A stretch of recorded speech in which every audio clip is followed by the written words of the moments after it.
तो guys welcome back my YouTube channel. मेरे YouTube channel में आपका बहुत-बहुत स्वागत है। यहाँ पे private, government, teaching, non teaching सभी तरह की जॉब अपडेट हमारे एसजे जॉब में दी जाती है। तो हमारे चैनल को सब्सक्राइब कर लें और ज़्यादा से ज़्यादा शेयर करें दोस्तों, ताकि उन लोगों के पास पहुँच सके जिन लोगों की ऐसी जॉब की रिक्वायरमेंट है। हम लोग चलिए वैकेंसी की ओर बढ़ते हैं। वैकेंसी आप लोग देख रहे होंगे, लोक सेवा आयोग से आई हुई है। सरकारी शिक्षक भर्ती है दोस्तों। सैलरी अच्छी खासी है 60,000 और पोस्ट भी यहाँ पे मेंशन आप लोग देख रहे होंगे। पोस्ट जो है दोस्तों वो 1375 परमानेंट पोस्ट है, ठीक है? और आयु योग्यता के बारे में हम लोग आगे डिस्कस करते हैं। तो चलिए हम लोग वैकेंसी की ओर बढ़ते हैं। वैकेंसी कहाँ से आई हुई है, ठीक है, देखते हैं। वैकेंसी जो आई हुई है दोस्तों, ओडिशा पब्लिक सर्विस कमीशन से आई हुई है। ये यहाँ पे वैकेंसी जो है, पोस्ट ग्रेजुएशन आपका होना चाहिए, बी लेवल का जॉब है। यहाँ पे कोई भी आपको जानकारी चाहिए, साइट पे जाके आप विजिट कर सकते हैं। इसका अप्लाई करने का जो तारीख है, वो 31/1/2024 से लेके 2 मार्च तक है, ठीक है? तो आप लोग जो अप्लाई करना चाहते हैं अप्लाई कर सकते हैं, या फिर ये किसके लिए है, एलिजिबिलिटी क्राइटेरिया क्या है, पहले हम लोग देख लेते हैं उसको, ठीक है? तो वीडियो को स्किप ना करें दोस्तों, लास्ट तक ज़रूर देखें। वैकेंसी बहुत अच्छी है, सरकारी नौकरी है। वैकेंसी जो आई हुई है, anthropology, botany, commerce, chemistry, education, English, economics, geography, zoology, Hindi, history, home science, psychology, maths, Odia, physics, political science, psychology, Sanskrit, sociology, statistics, zoology, Urdu. Vacancy जो टोटल आई हुई है, यहाँ पे आप लोग अपना-अपना कंसर्न सब्जेक्ट में देख लें कि कितना सीट है, ठीक है? स्क्रीनशॉट ले लें।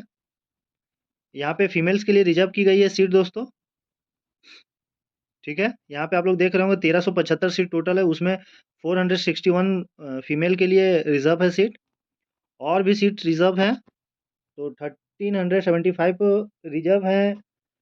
ऑल सीट है, उसमें 461 रिज़र्व हैं।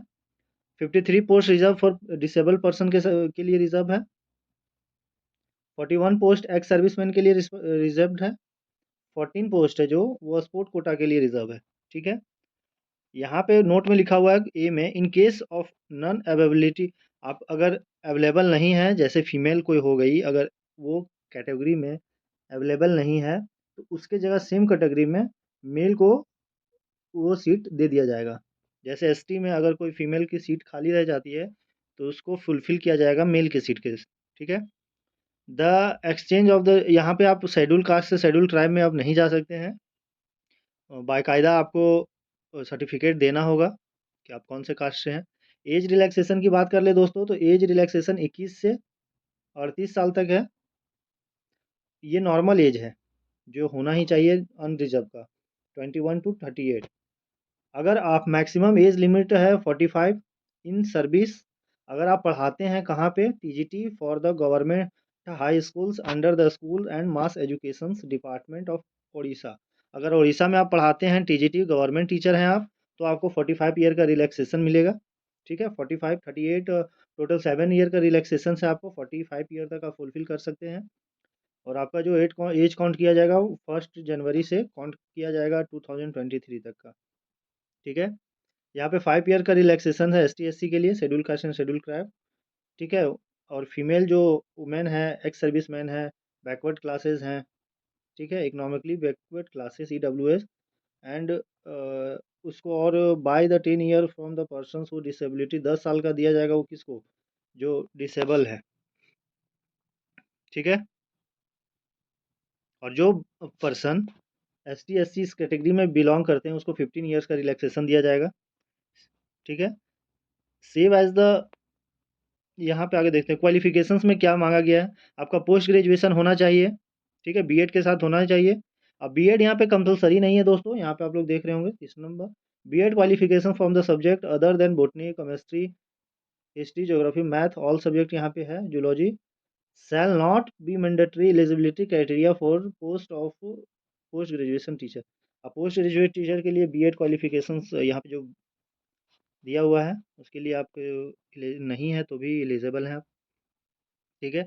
यहाँ पे वैकेंसी देख लें कि क्या-क्या बीएड है या नहीं है। ओके, चलिए हम लोग वैकेंसी देख लेते हैं आगे। वैकेंसी बहुत अच्छी है, तो जो अप्लाई करना चाहते हैं अप्लाई कर सकते हैं, ठीक है? जो एलिजिबल हैं।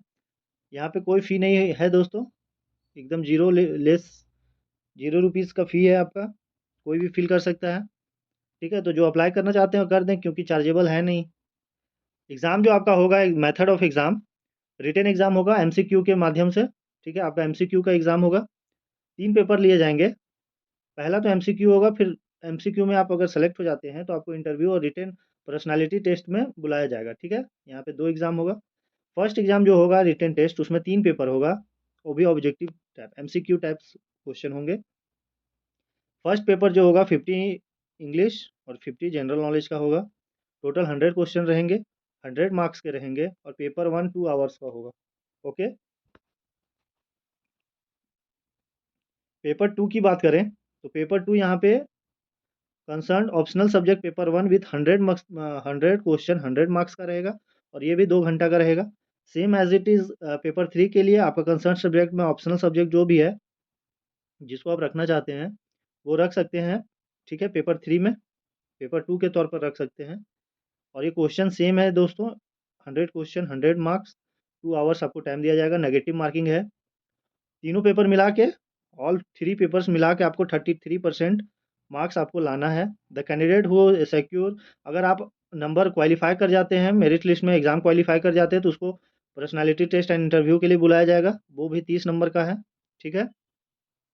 लास्ट में आपको यहाँ पे कुछ गिवन है कि अगर 2 सीट है, जिस पोजीशन पे मान लेते हैं ज्योग्राफी में 2 पोजीशंस खाली है, तो आपको एग्ज़ाम के थ्रू 10 स्टूडेंट को सेलेक्ट किया जाएगा। ठीक है। वैकेंसी अगर 3 और 5 रहेगा तो आपको 15 टू 15 कैंडिडेट को सेलेक्ट किया जाएगा। यहाँ पे आप लोग देख रहे होंगे इंडेक्स की पूरा डिटेल आप लोग ले लेंगे, साइट पे जाके विजिट कर सकते हैं। और आपका जो कट ऑफ और मार्क्स जो है, साइट पे विजिट करते रहना है कि एग्ज़ाम हुआ, कोई भी रिजल्ट है वो कमीशन अपना वेबसाइट पे अपलोड कर देगा। यहाँ पे अदर क्वालिफिकेशंस में क्या क्या है दोस्तों, हम लोग चलिए देख लेते हैं। अदर क्वालिफिकेशंस में है the candidate must be citizen of India, obvious सी बात है, सब इंडिया के ही होंगे। He is must be able to read write and speak Odia we have, तो यहाँ पे इस वर्ड से डिफाइन हो जाता है दोस्तों। और यहाँ पे कुछ क्राइटेरिया है, इससे डिफाइन हो जाता है कि ये केवल उड़ीसा वाले लोग के लिए है। He she must be able to read write and speak Odia and have pass middle exam आप पास किए हो उड़िया लैंग्वेज में, मैट्रिकुलेशंस भी आपका उड़िया मीडियम में हुआ हो या फिर नॉन लैंग्वेज सब्जेक्ट में हो। ठीक है, उड़िया होना ही चाहिए, उड़िया नहीं है तो मे बी अप्लाई नहीं कर सकते हैं। फॉर्म फिल करने के टाइम में ऑप्शनल वहाँ पे मांगता है, तो नहीं होगा तो आप नहीं दे पाएंगे।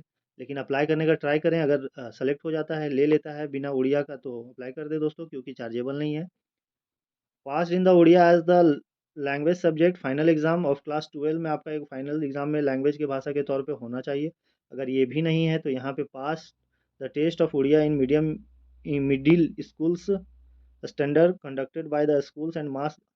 अगर आपके पास वो सब कुछ नहीं है तो आप यहाँ पे ये एग्ज़ाम क्वालिफाई कीजिए, जो आपका उड़ीसा कमीशन करवाता है। ठीक है, मास एजुकेशन डिपार्टमेंट करवाता है। अगर ये सब क्वालिफिकेशंस आपके पास होने चाहिए। यहाँ पे क्वालिफिकेशंस का लिस्ट है दोस्तों। अदर क्वालिफिकेशंस में a candidate must be a mental conditions and आपका हेल्थ कंडीशन सही हो, आप अच्छे से हों। ठीक है, safety inquiry a candidate who has more than once village is not be eligible for the, ये उड़ीसा के लिए है तो ज़्यादा ये पूरा फॉर्म हमको लग रहा है उड़ीसा के लिए है। ठीक है, यहाँ पे the must inform that the respective head office of the writing regarding submission of their applications from the recruitment of, आपको नो ऑब्जेक्शन सर्टिफिकेट भी देना होगा। Only those candidates who fulfil the required qualifications are within prescribe age limit STC by the closing date submission. आप जाके form को fill कर दे जो eligible हैं, जो क्राइटेरिया को फिलफिल कर रहे हैं। ठीक है, every candidate select the appointment shall be exam by the medical board. यहाँ पे देख लें, कुछ अदर नोटिफिकेशंस भी है यहाँ पे दोस्तों। और डॉक्यूमेंट्स में आपको क्या क्या चाहिए यहाँ पे गिवन है, आप लोग देख लें। ठीक है, तो अप्लाई जो करना चाहते हैं अप्लाई कर दें, अगर क्राइटेरिया फुलफिल कर रहे हैं तो। यहाँ पे बहुत लंबा नोटिफिकेशन है, काउंटर का क्या है, यहाँ पे डेट गिवन है कब से कब खुला रहेगा। ठीक है, यहाँ पे सिलेबस भी आपका दिया हुआ है बाद में, तो जो अपना अपना सिलेबस देख लें। ठीक है दोस्तों, आई होप हमारी ये वीडियो आपको पसंद आई हो। चलिए हम लोग मिलते हैं अगले नेक्स्ट वीडियो में। और वीडियो को ज़्यादा से ज़्यादा शेयर करें दोस्तों, और उन लोगों के पास शेयर करें जिन लोगों के जिन लोगों को इस जॉब की रिक्वायरमेंट है। ठीक है, धन्यवाद।